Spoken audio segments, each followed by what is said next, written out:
So you have to say loud. Project. So do say try again. Hey Cassandra, hi. I'm well. Excited to be here in our morning and your afternoon. How was that? Any better sound-wise? A little bit. Okay. Yeah, what we might need to do is if you're talking, maybe you could come up to the actual, so maybe we'll have it like this, and the person that's talking can sit here and just speak right into the mic. That'll probably be a good idea. Yes, very clearly. Okay, so we'll just switch seats when we move, or when we get questions. Okay. I think we got to do it that way. That's good. Yeah. This is interesting.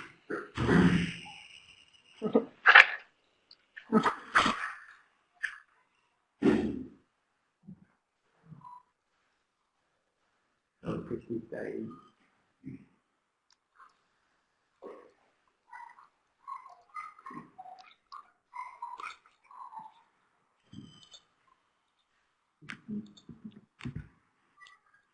So where are you guys? Are you in different places, or are you all at the same spot? We're all in the same spot. In our main meeting room. Oh, yeah? Yeah. Yeah, I've been there before.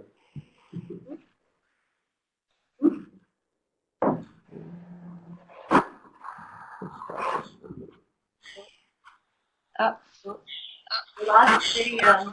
Yeah. Turns off. I'm looking to start seeing how to look for the chatting windows, but I can't see it. As long as it's intentional, it's okay. So can you look for I mean, how do I get to the chatting windows? It depends on Oh, I got it. Oh, that's cool. I can even share my screen, but also still look at the chats and stuff. That's cool. Yes.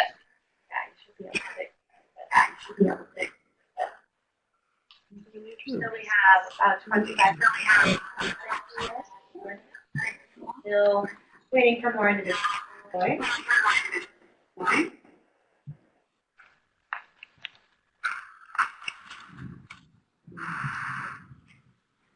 Whoa, there's someone named Shelby French. Amazing.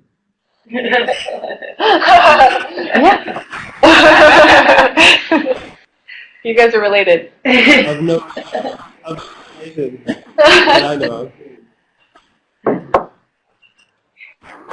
I don't know too many people on that list, but I do know Laura.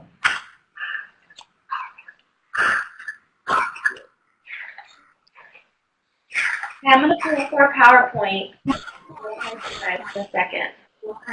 Yeah. Do our intro.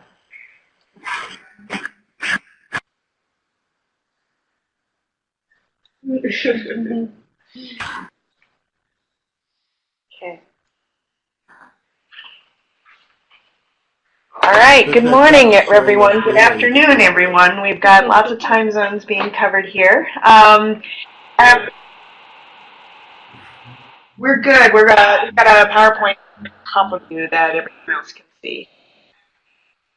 And so I'm Cassandra Jesse, the Director of YouthPower Learning, and I'm excited to kick off our discussion of By Youth for Youth, potential for youth-led clubs to strengthen and positively impact their community. And today is sort of a slightly different approach for our webinars. We have online, and I'm going to ask if Matt can actually move down for the moment. We're hearing a nice echo. We are having our discussion today with learning centers, led club in Mukono, Uganda. And so love to kick off our discussion today with them. And so just to give you a quick framing about just who we are for those of you that might be new to us, we are YouthPower Learning. It's a USAID funded project. It's led by Making Sense International, and the project itself is actually a flexible mechanism that generates knowledge and disseminates information about the implementation and impact of positive youth development. And positive youth development is really that core foundation with which we are building the evidence, doing research and evaluation in that space, and doing learning events like this to promote engagement and inform the global community on about how to successfully transition young people into productive and healthy adults. PYD is just, again, a framing for those of you who are new. It really recognizes youth's inherent rights, and it focuses on a strength-based approach where youth have assets and the ability to leverage those assets, and we refer to that as agency, the ability to contribute and create positive change for themselves in their community. And the example today with Komo Learning Centres will be a great example about how young people are able to contribute to their community, and especially when they are surrounded by an enabling environment that supports them. And so I think that'll be a nice entry point into this club discussion. Thinking about just ways that we can partner together, we have a lot of YouthPower activities under this broader umbrella of the project. There's about 12 task orders under this broader mechanism. We have a lot of ways to be able to share and connect through our learning hub on youthpower.org. And so you're able to share your own resources, be able to hear what events are going on in the space, ours as well as those in the broader community. We have a section specifically dedicated to what works in youth development broadly, and we are continuing to expand that. And we welcome you to either load your own resources or share them with us. We've really been thinking about how do we measure positive youth development, and have a toolkit we've developed, and are really trying to connect in that space.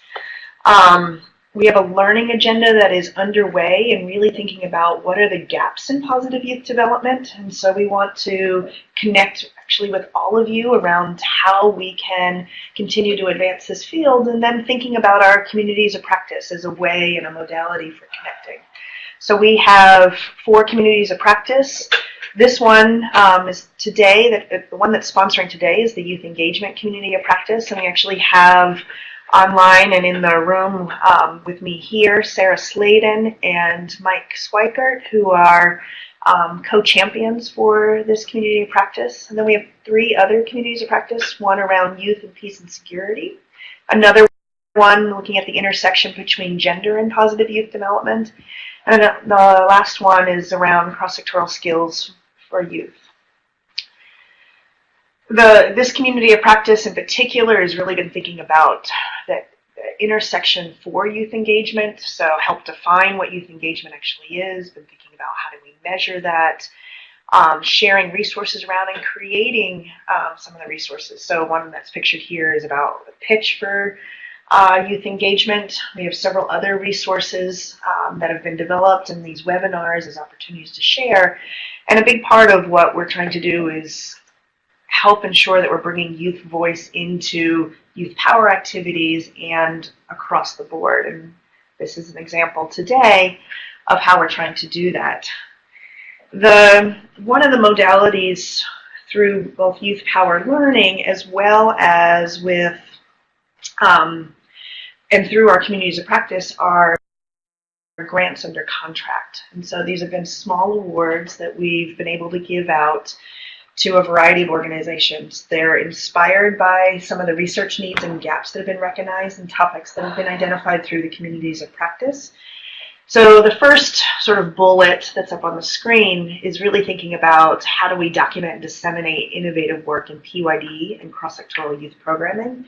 And this is where this video series today from Komo Learning Centres stems from. And so they received a grant through the Youth Engagement Community of Practice, and we're going to get to see more of that today. We have 2 other categories of grants. One's really around gender transformative positive youth development, and the other one's on youth civic engagement for effective peace building or countering violent extremism. We have in process, application window is open for the Young Women Transform Prize. So if you are a youth-led or youth-serving organization in low and middle income countries, I encourage you to apply. You can check out youthpower.org 2018-prize to see it. But basically, we are looking to develop solutions to advance the economic empowerment of young women in their communities. And so there's two types of prizes. One's really recognizing work that's been done in that space, and those awards will be $15,000 awards, and then prizes up to $35,000 awards to support the development and implementation of activities to broaden young women's access to choice over employment and economic security. So just wanted to put in a plug for that, so you are aware of what's going on. And I think that I'd like to go ahead and hand this over to Matt and Lois and the Komo Learning Centres team.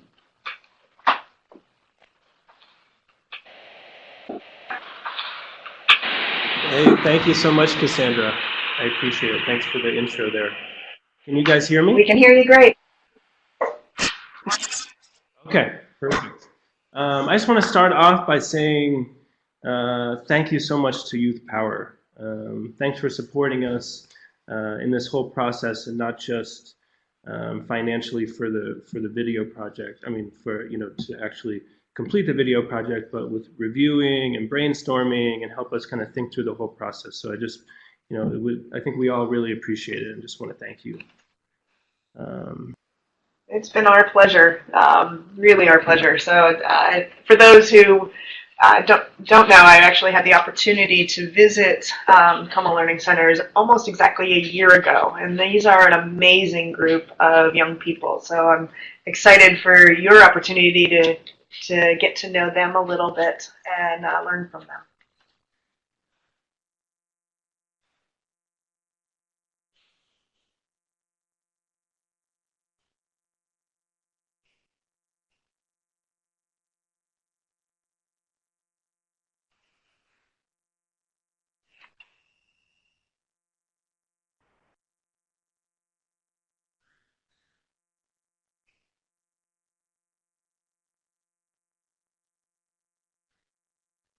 Matt, it seems that we've lost your audio sound.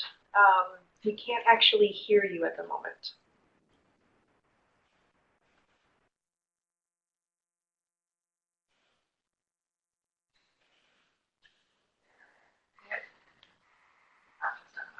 Matt, you might need to try reconnecting your audio.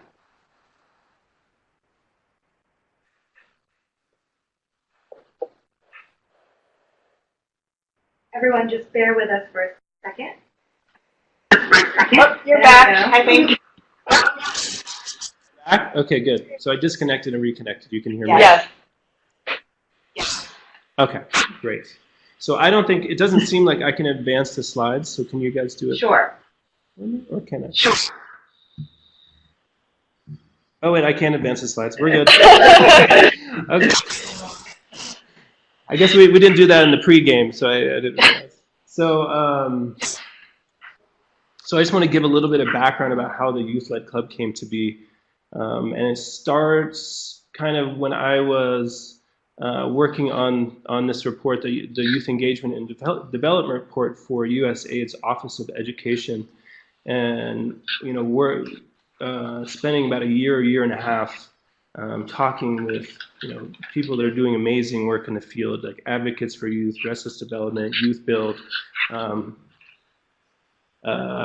and it would really inspire me, to want to do something like that, in the future at some point. And when I moved to Uganda and took over as executive director of Komo Learning Centres, which already had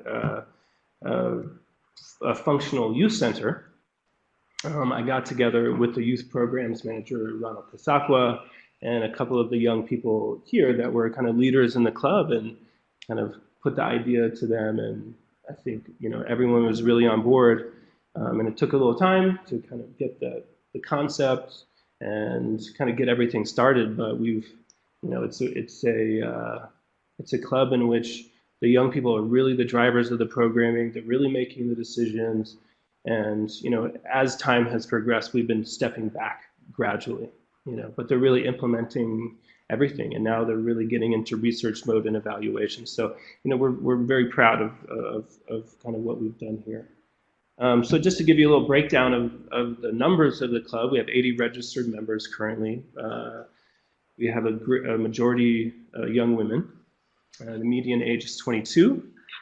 Median income is also 22 US dollars a month. So as you can kind of see from this, it's the demographic kind of that I think a lot of the organizations working here are really focusing on. It's kind of not the youth that is sometimes kind of involved in these kind of youth-led activities that's kind of mid-career professional. I mean, these are young people that are really kind of from the villages around here, and they're just have become superstars. They're pretty amazing. We have one full-time staff, Ronald Kasakwa, and then we have one Peace Corps volunteer pretty much focused on this, Lola Weaver. And then the club is split into 3 groups. And these were prioritized. So the club did a needs assessment and then prioritized what they wanted to do. And it's split into pure health, drama, and the drama is mostly focused on health, kind of theater. They go out with our clinic team because we have a health center here as well, and entrepreneurship. And I'm not going to get into everything that they do, but just to say that, just to give you an idea of the impact they're having in the community. The peer health educators in 2017, there's 13 peer health educators. They did 70 trainings in 19 schools and directly trained over 800 young people in primary school and secondary school. So they're really out there and they're doing really amazing work. So, and then, I just want to make sure everyone can still hear me. Yes. Yes. Yes. Okay, good. Because I didn't want to be talking to myself for the last 5 minutes. Okay. So the kind of next iteration of this, because we have 80 club members, but when we did an evaluation of the club, we realized that the people that were really engaged were the young people that were out of school. And we talked to one of our donors, and they were interested in funding us to do a pilot in secondary schools. So we're basically taking that youth-led approach and moving it to secondary schools, or kind of implementing it in secondary schools. So we're doing 3 pilot schools.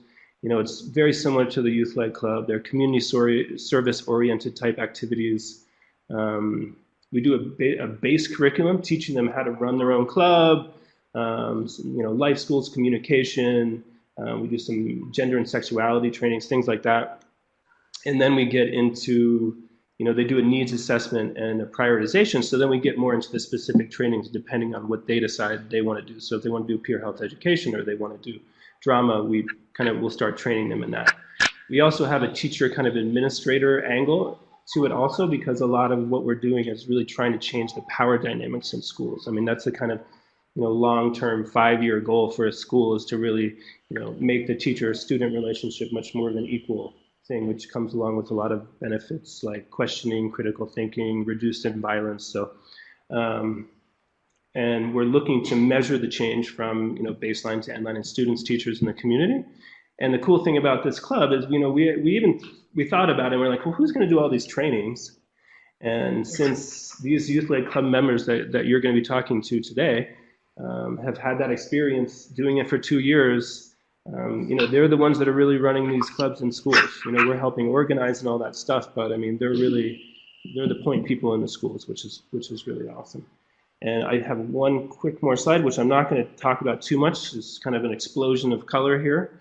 But you can check it out if they send the PowerPoint out later. But this is our theory of change for the do-it-yourself secondary school project. And just to look at the top line, the long-term outcomes in the green boxes. We're looking to improve school performance. Really by critical thinking mostly, and in life skills. improve social functioning of the young people, and then my favorite and kind of my focus, the thing I think is most exciting about it is the really changing those school power dynamics. So that's kind of an overview of the Youth-Led Club and then our new kind of do-it-yourself program in secondary schools. And then I'm going to turn it over to Lois, who is going to talk a little bit about the videos. She is a peer health educator. She is on the leadership council of the club. She's a mobilizer, and she's just an all-around superstar. So I'm going to turn it over to Lois. Thank you.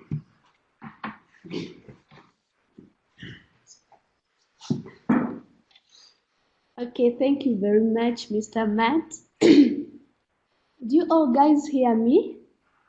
Yes, very well. Okay, that's great. By names, I'm Namwiga Lois. I'm a club mobilizer at Komo Learning Centres. So first of all, on this slide, we are seeing different shoots. So by that time, Cassandra had come to Uganda to visit our youth-led club. So we are seeing different members organizing themselves to be shooted in the video. Cassandra was around. She came in Uganda to witness what was on the ground.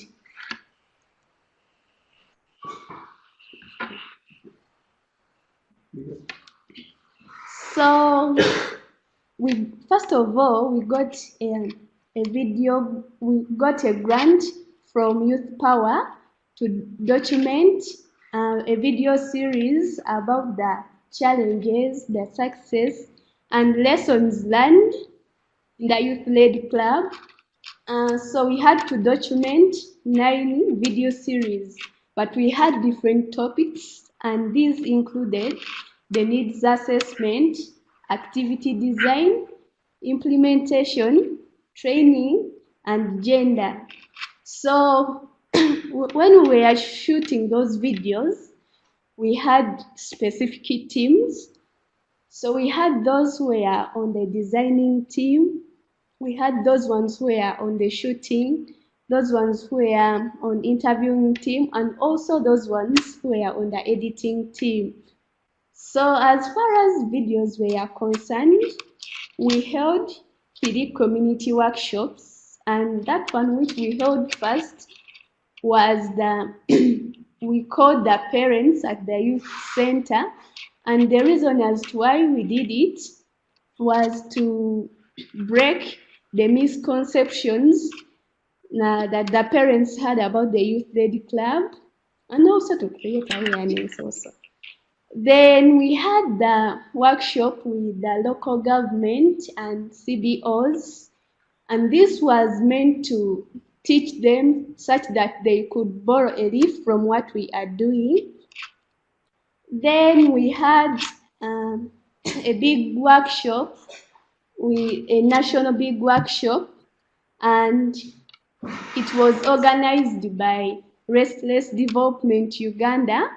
So this was meant to share challenges, like the success, lessons learned between different organizations that came into that dialogue. So we had different intentions as to why we documented these videos. First of all, we wanted to document activities, challenges, and lessons learned. You know, we believe we are the best people.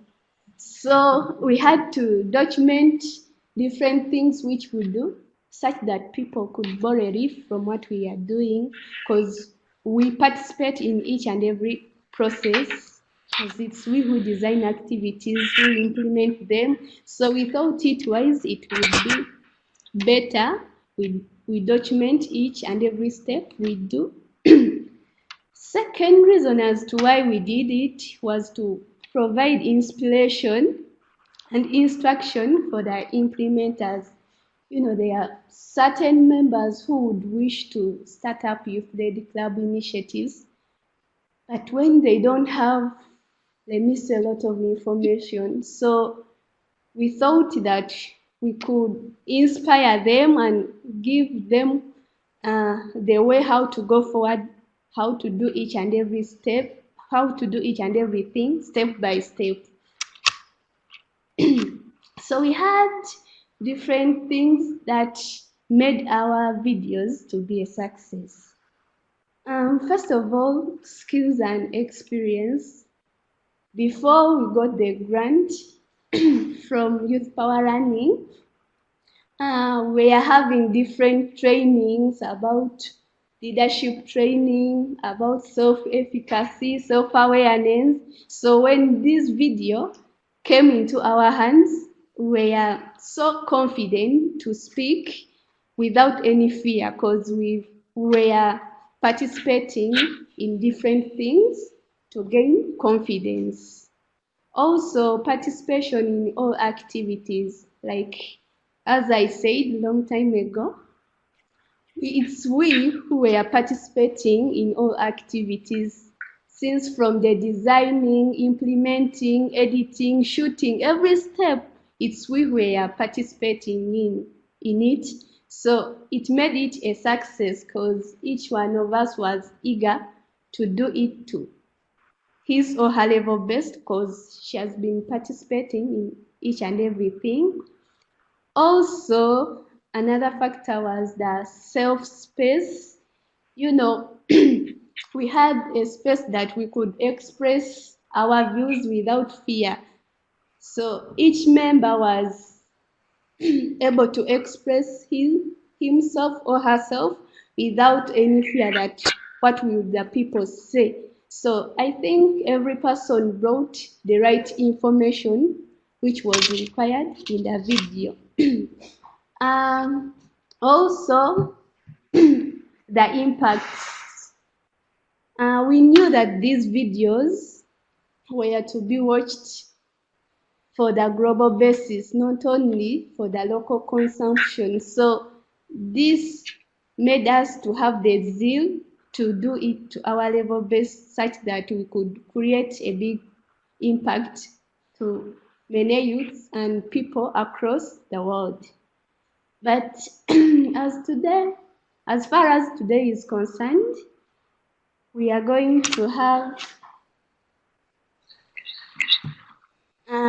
as far as today is concerned, we are going to watch video 1 about the structure of the club, and also we are going to watch video 9 about documenting the video series. Hope you're going to enjoy it.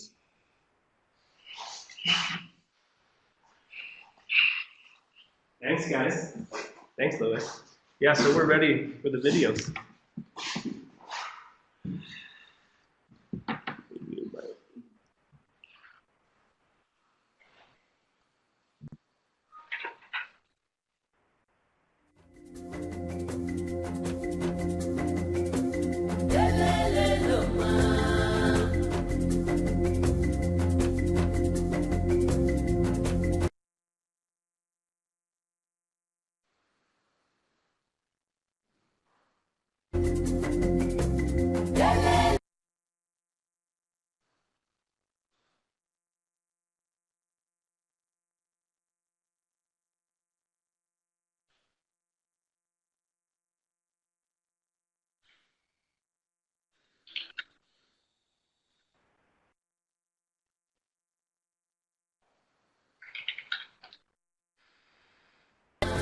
We are Komo Learning Centres, youth-led club. I'm determined to develop our community. We design and implement activities. I am involved in decision making. We empower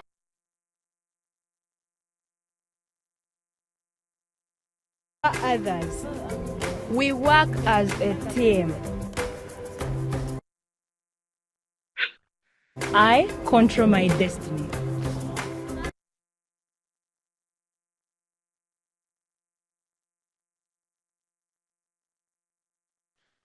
My community, my concern.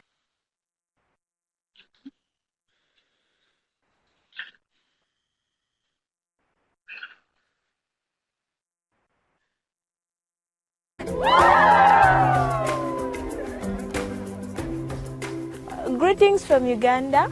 My name is Jen, a member of Komo Learning Centres Youth-led Club. Komo Learning Centres Uganda is an NGO that focuses on health, education and livelihood development. In March 2016, we formed the Komo Youth-led Club to help young people address the most pressing needs in their communities. Currently, we run several initiatives within the club, including peer health education, drama and entrepreneurship. We say it is youth-led because the youth drive all activities while Komo staff mainly provide support and guidance. In July 2016, Komo received a grant from USAID and PEPFAR to make a video series documenting the activities, successes and challenges of our first year. This is video 1 in the series and focuses on the club concept, impact and expectations. I hope you enjoy it.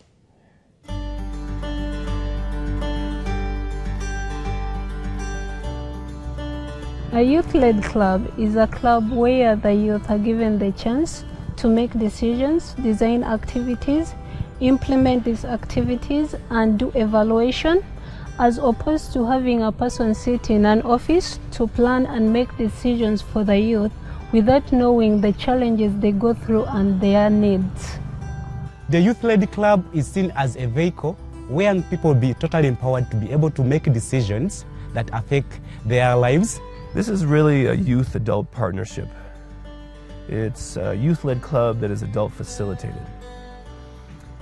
As adults, we need to walk the fine line between being too authoritative on one hand and just throwing youth in the deep end to see if they can swim on the other hand.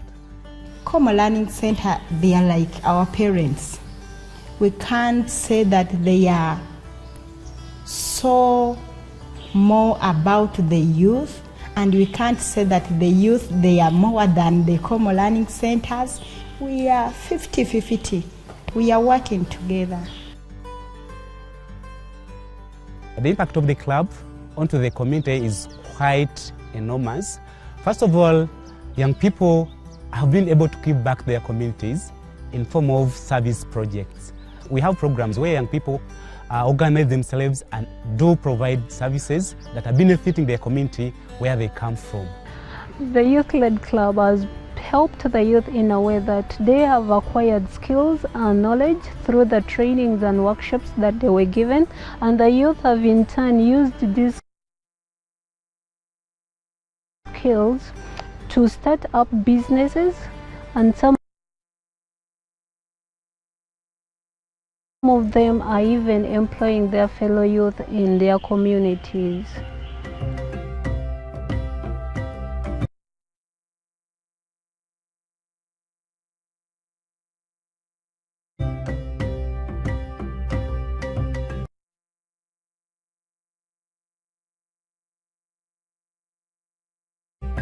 As per now, I can say that I am famous. Yeah. Whenever I pass, they say that is the guy.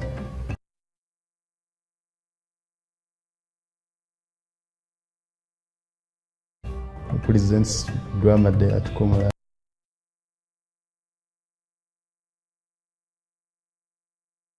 Learning Centres. Having gained leadership skills from the club, I can go out in the community, I mobilize and I confidently speak to them. The Peer Health Education program has a great impact. The youth are able to come to Komo Learning Centres, gain skills, information and knowledge regarding peer health, and then turn around and deliver it to the communities in which they grew up.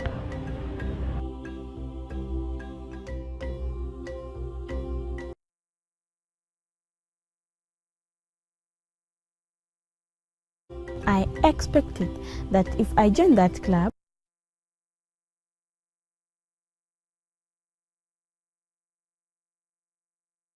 I will learn more, like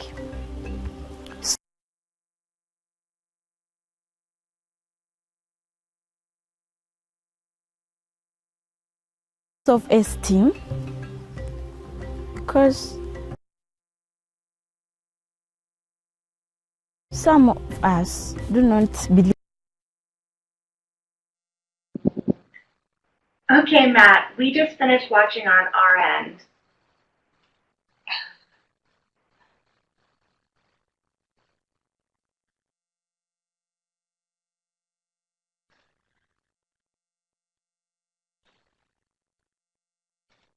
Matt, we'll go ahead and start the Q&A for the videos if you want to turn your video on now. Right. Yeah, we didn't get too far into it. We only got about a minute and a half, but we have seen them before. I think I know every single word to every single video. So we're going to try to just put it up here and then see if you guys can hear. If not, we'll move the computer around so people can get closer to it.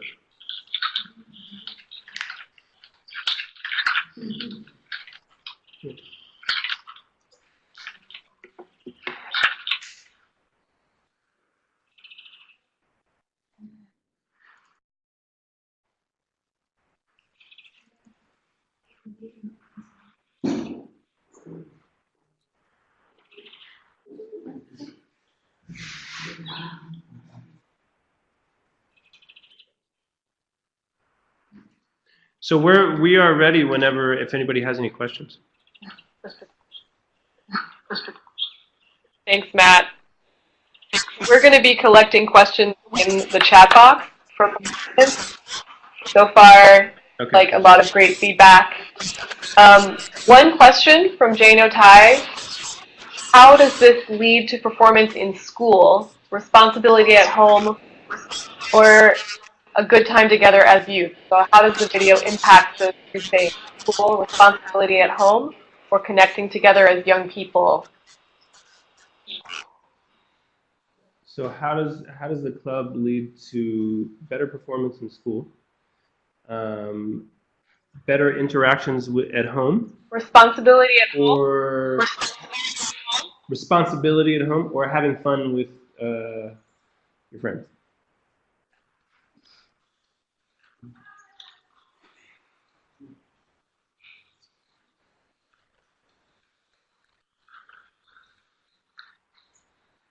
So how does it link to responsibility, like in the community, through like PHE or things like that?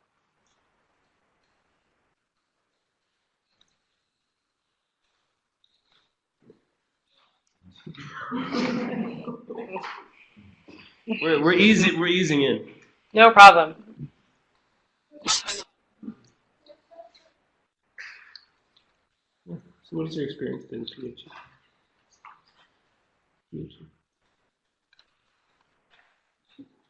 Okay. Okay, but by names I'm called Romeo, and the experience I gained within when I'm running sessions like as a PHE, I'm a PHE member. It's like at least we are teaching young people what we didn't learn when we are still young. It's like they learn from us. So for us, we didn't get the chance to learn by that age, but at least we're helping them about health issues. We usually take sessions to schools. What about your relationship with community members?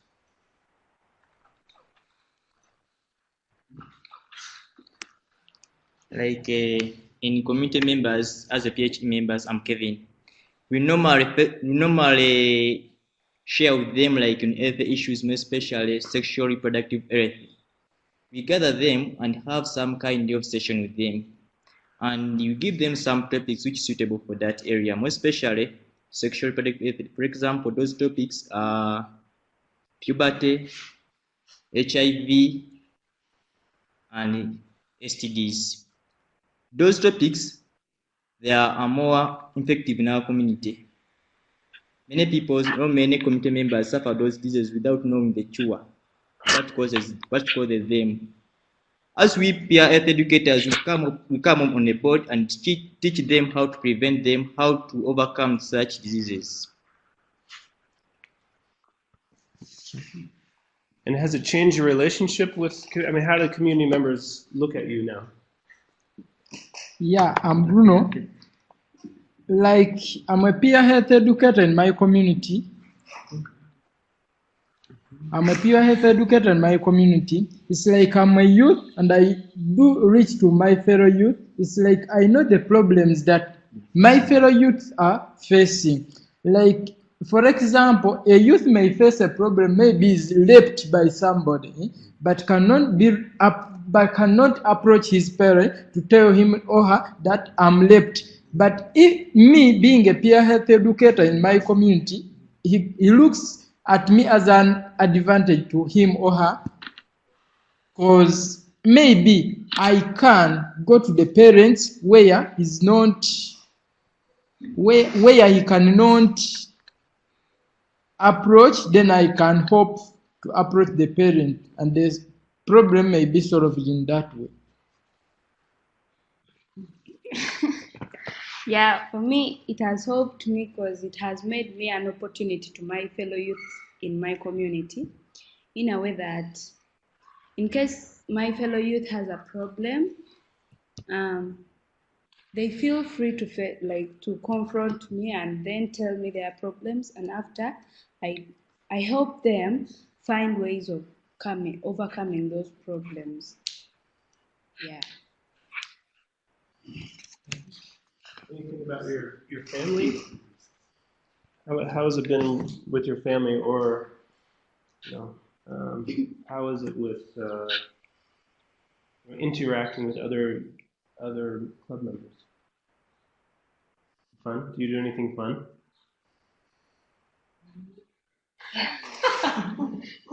Not really. Football. Hey Matt, we have so many questions coming. This is great. A lot of people are really curious about the program, and the questions relate to a couple of different things. Some of them relate to how the program is run. Sure. Some of them relate to questions around youth and adult partnerships. Can I ask a couple of those to the group? So, in terms of how the program is run, there were two different questions. One of them was, youth receive funds through participation, and if so, funds? And the second question was, expectations are clearly stated and discussed weekly. Can you tell us a little bit more about what those expectations are?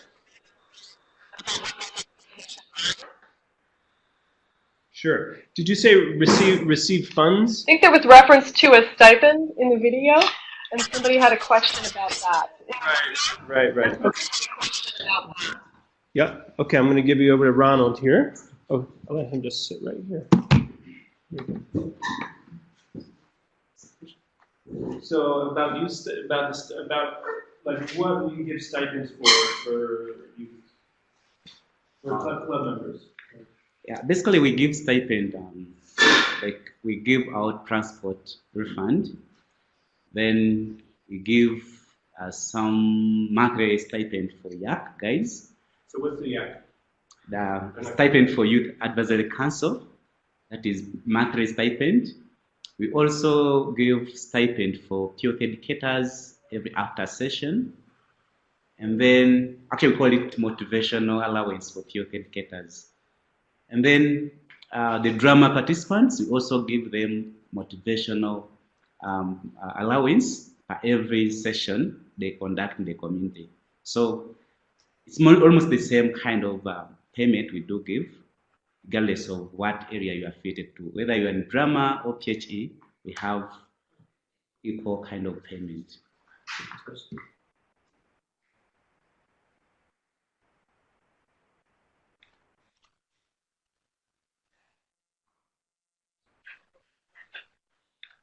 I think, thank you. I think there's a little bit of a delay with the video, but I think you answered the question.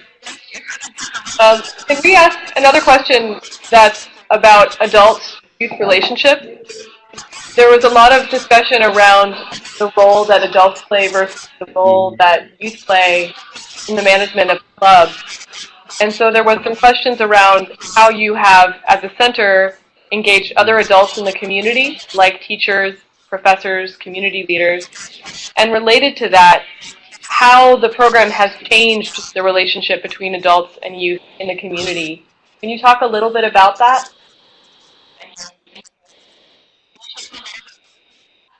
Yeah, basically, at the inception, there was a negative perception about adults, like letting young people, because we believe that they believe that they are less experienced, have no skills. But out of what we've been doing, the interactions, the trainings we've been having, it has at least shaped their mindset and the way that they can value young people as assets rather than liabilities, in the way that they can be contributing positively to their community.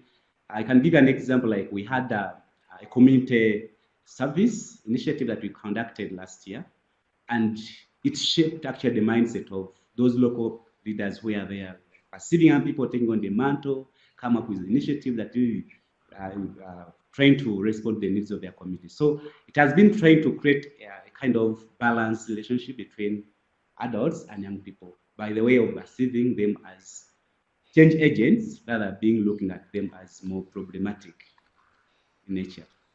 Great, thank you. Great, thank you. Every once in a while, when it goes dim, you're gonna have to move it. So we had a few. Did someone else want to respond to that question specifically? Or do we? Because we have a few other questions from folks.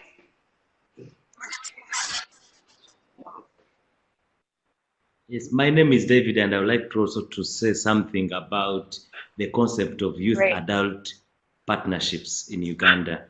And I want also to mention very clear that unlike other countries, Uganda is a very young country. So the biggest percentage of our people in Uganda are below the age of 30. And therefore that creates a big, like we have a very big block of people who are young. And it's important that we start now thinking of how do we have adults work with young people, bearing in mind that even when the youth are many, but they are not, there's quite a lot of challenges of unemployment, and that creates so much burden on the other group which is working, which is mainly the adults. So having for us focusing as Komo Learning Centres, focusing on having adults work with young people, adults working as allies of young people, supporting them, ensuring that the young people are, given the opportunity to take lead in the development of their communities is something very, very important for us. And we're always seeing that because this is a model that we are adapting. And that has been going on for quite a long time, where adults feel like the young people are not, are not up to the task. They cannot contribute. So when you offer the young people the opportunity to take on leadership, you offer them the opportunity to start, initiatives, doing outreaches in communities.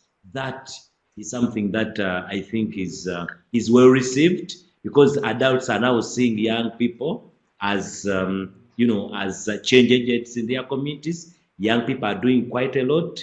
For example, the Youth Club, which is mainly for young people, they are doing quite a lot in communities, sensitizing communities about, issues of, reproductive health issues like HIV, STDs. And adults, when they see this and they see the kind of impact this is creating in the communities, they come out to support. And through this project, we are now creating, changing mindsets, and it's really, I'm proud that that's happening in our community here.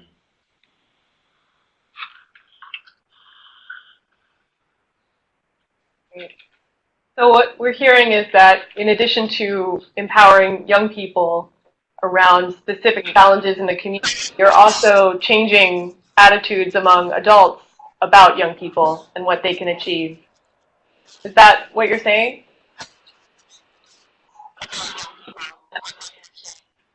Yeah. Yeah. That's exactly what I'm saying, because it's a partnership.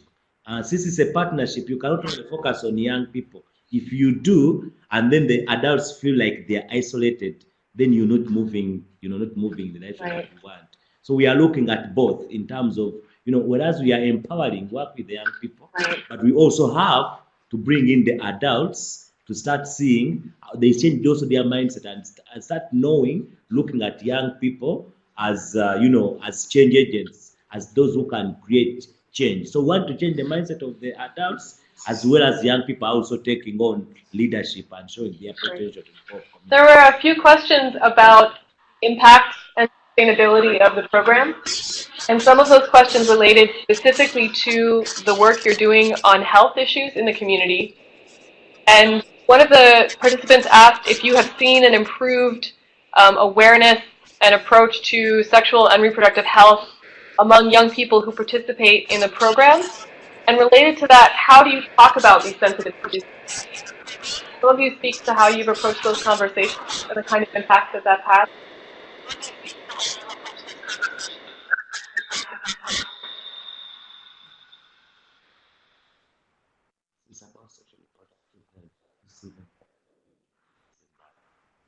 So, one clarification: Are you talking about the young people that we train, or that the youth level? Yeah. So the question was, among young people participating in Komo, have you seen improved impact around health? And as part of that, Matt, how have young people approached talking about these sensitive topics with one another and with the community?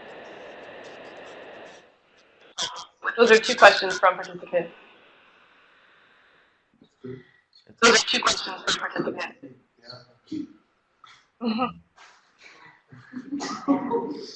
So it's like, how do you approach sensitive topics when you go into the schools?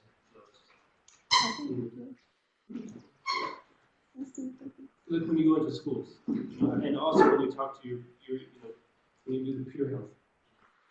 So first of all, when I'm talking about the sensitive topics, basically in communities, it depends on the way the family is stated. For instance, if it's like a hesitant family, then you have to create a way that you could speak out to that person in a secret way, because if the parent finds you talking to that person, then it's a tug of war. So you could create a certain situation that you could talk to that person in a confidential way, and she or he is able to bring out the information she has to give to you, then you give that person the solution. But there are certain situations when like the family is a bit hesitant, then you have to go forward and have a dialogue with that family, with those family members, and you tell them where you come from, you show them your identity card, what you do, so such that they get to know what you do, and at the end of the day, you get what you want. And for the case of schools, we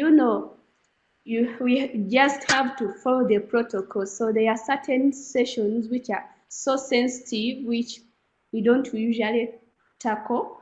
Then there are certain like sessions which we don't talk to, like young kids. We leave some information aside because we are not allowed to talk it to young kids, so we tend to leave it aside. Yeah. So also, Lois, have you seen any people changing their behaviors or changing their attitudes and their minds after you've talked to them?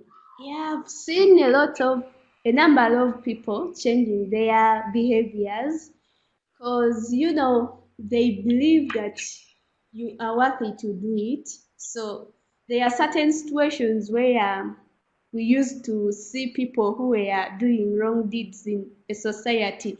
But if that person happens to see you moving, she might say, "Hey, you mentor, I've changed. Yeah, my life has really changed because you told me I was doing it in a wrong way. Then I had to switch to a positive way of doing things." Now I'm a changed person. You know, the way you talk to that person makes that person to change, whether positively or negatively. So you should be so conscious about the way you talk to that person. And I think that one issue is we do so many things in the community. We have events at the district and the sub-county. You know, we've spoken at the National Youth Working Group. You know, our drama team goes out on outreaches with our clinical staff. So these are all very high-profile kind of activities where, you know, adults are in, like all adults in the community, but even including like leaders in the community, stakeholders, you know, members of churches and mosques and you know, district officials and things are seeing, you know, these young people that are in their, you know, late teens, early 20s, doing things that are usually reserved for, you know, professionals in like the NGO world. And I think it's completely shifted a lot of people's ideas about the value of youth participation. And I can even say, within Komo Learning Centres, it's even shifted our perspective. You know, when we started the club, I was, you know, pretty gung-ho about it. Ronald was pretty gung-ho. And it's even shifted our kind of minds a little bit. Like we were like, yeah, okay, youth can do anything. But I mean, like, honestly, it's kind of blown our minds. Like yeah. So we hear you saying that there's been a two-sided transformation, both in the way that young people who are part of the center see yourselves and how adults see you. There have been a couple of questions around gender specifically, and I think it relates to this idea of change and transformation of attitudes. And one of them was, is there equal participation among women and men in the club? And do you notice a difference there in terms of how you are all participating? And then have you noticed a change in how you all relate to one another, or how young people see women and girls' roles because of the club?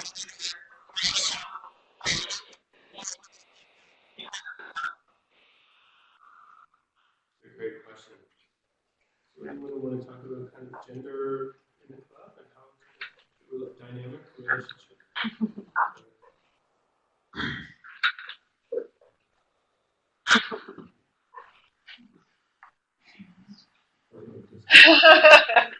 All right, Frisco. Okay, we can switch with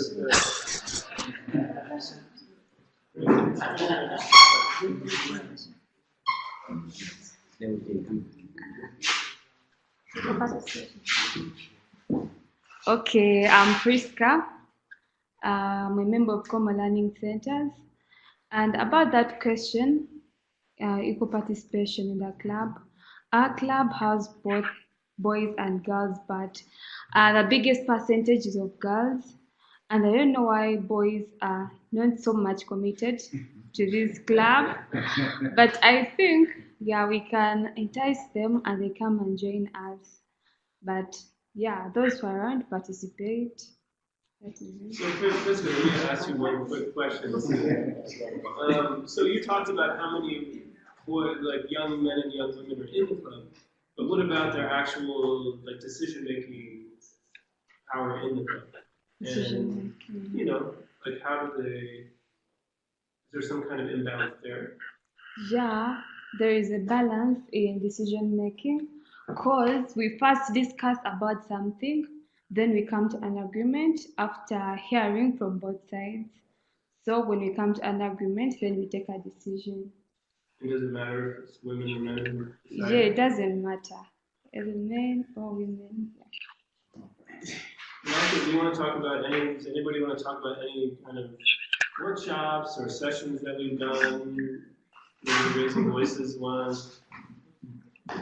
Yeah, so with gender, basically, it's one of the sensitive kind of topic you could really bring people.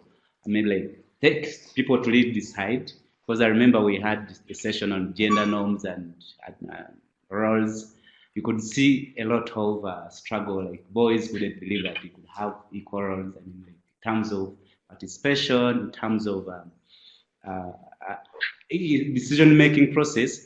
And after the session, actually, like, when others went back, they reflected more about it. Like, oh, you can as well do it. And then we tested it when it came to doing the elections of the club. We could see girls participating or bringing their insight about what they want to see in the club.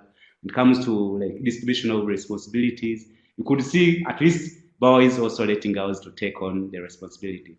So a number of training we've been having on gender has really changed people's mindset, more especially among our youth. Like those who used to be a bit rigid in terms of adjusting, we're able to adjust and they can live, work harmoniously with each other in the club. And the negative norms, they have so far discarded the negative norms and they've been able to really make them to go out and perform to their best, regardless of any gender affiliation. And then we believe gender has really created a very big role into the milestones of how we have achieved in relation to youth-led club participation and then everything. Thank you so much.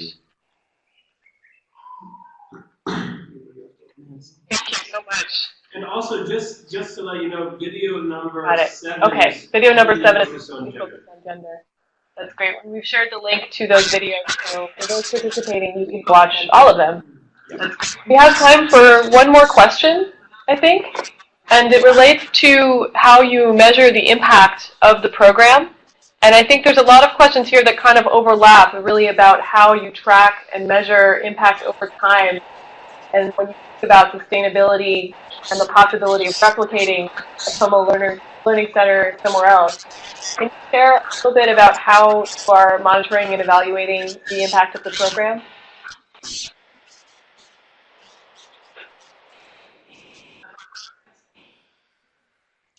Basically, we usually, actually we are trying to come up with a monitoring team, M1E team, that will be able to really be able to take on the amount when it comes to do the monitoring and evaluation. We do have the baseline surveys that we really conduct, and then we also have the midline and then the endline survey. And then besides the quantitative data that we collect, we usually also go and gather the qualitative data with regards to the experiences, the challenges, the successes, and everything that you may be able to see to get the impact that has been created by our youth-led club programming. So we've been in touch. Actually, we've been helped by our executive director, Matt, who's been trying to help us building the capacity of monitoring evaluation and make young people to be able to do it by themselves when it comes to our DIY project. So it's one of the things we are looking for to really put a lot of effort to doing so that we can be able to gauge the impact that are being created by our intervention and see maybe what other areas we need to have support. Thank you so much.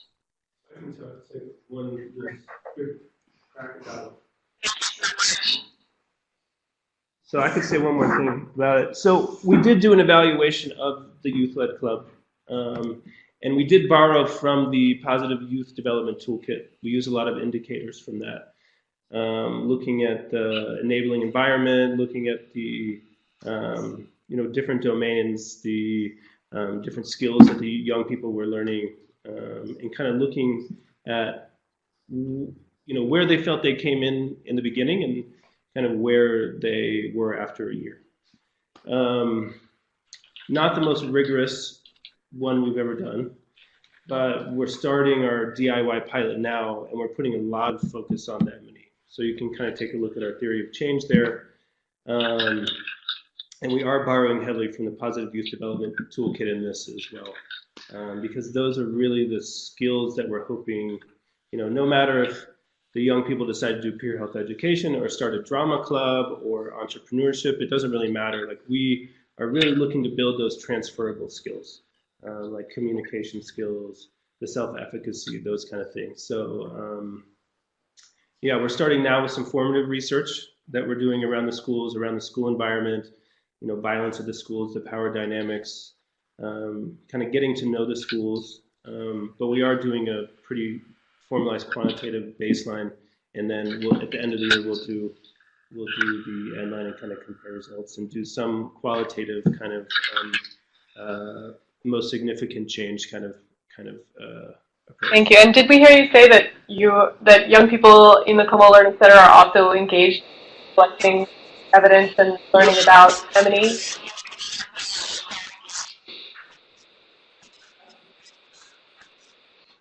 Absolutely, yeah. So what we're doing for the DIY project in the schools is that the youth-led club members will actually be, I know it's a little confusing potentially to talk about the youth-led club and then the DIY club. So just to say, the youth-led club is the kind of club that's located at Komo Learning Centers, mostly out of school youth. And then the DIY clubs, do it yourself, is in the secondary schools. So the youth-led club members that are kind of in charge of the schools, the 3 pilot schools, will be kind of running the quantitative survey, enumerating the quantitative survey, and then also doing some of the in-depth interviews with the DIY club members.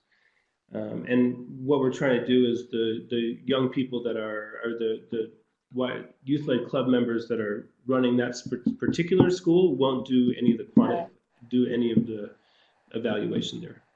So we'll actually have other club members come to their school, so there's not as much bias and there's not as much kind of relationship with the students. So we'll actually have other youth-led club members come into their schools, do the evaluation, and then Thank you so much to Matt, to Komo Learning Center leadership, and to all of you at Komo Learning Center, all of our youth leaders, for sharing some of your experiences and your perspective on the impact of the club and the work that you're doing. There are so many questions and so much interest in this initiative, and I think in the idea of youth-led clubs, really appreciate taking the time to share insights with all of us. We're going to wrap up. We have a couple of slides that share some information about what you can do next and how you can engage with the YouthPower Learning and the Youth Engagement Community of Practice. The webinar, the recording of this webinar, will be available on youthpower.org, so if you'd like to go back and revisit some of the questions and discussions from today, you can. The videos are also online from Komo Learning Center, and we really appreciate your participation. We also wanted to draw your attention to the Young Women Transform Prize. The application is now open and online.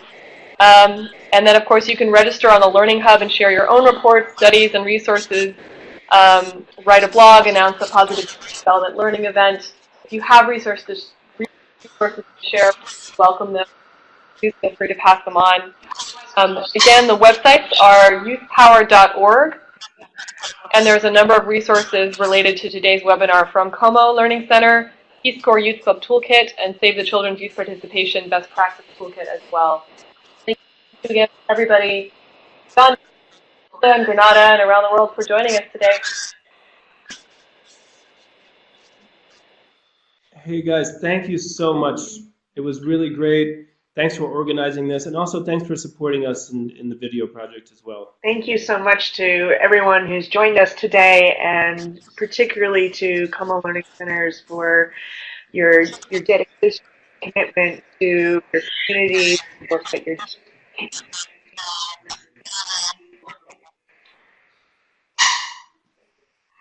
Take care. Thanks, guys.